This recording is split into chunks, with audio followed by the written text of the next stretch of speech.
ভাইরা আমার, আল্লাহর কসম করে বলি, একটা সময় আসবে মন খুলে নামাজ পড়তে চাইবেন। বিশ্বাস করেন ভাই, লিখে রাখেন ডায়েরিতে। আপনাকে যদি আল্লাহ হায়াতে বাঁচিয়ে রাখেন, যুবক ভাইয়েরা, তরুণ ভাইয়েরা, একটা বয়স আসবে মনে চাইবে একটু রবকে মন খুলে সেজদা দেই, একটু লম্বা করে রুকু করি। পারবেন না, অসুস্থ হয়ে যাবেন, রোগ বালায় ধরে ফেলবে। বাবারে, সে সময় আসবে না?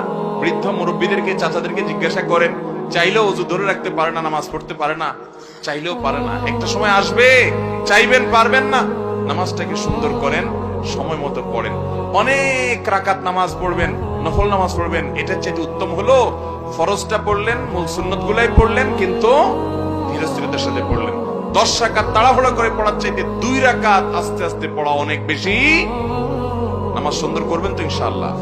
আজকে আপনাদেরকে একটা কথা বলে রাখি, আপনারা যখন মসজিদে যাবেন একটু খেয়াল করেন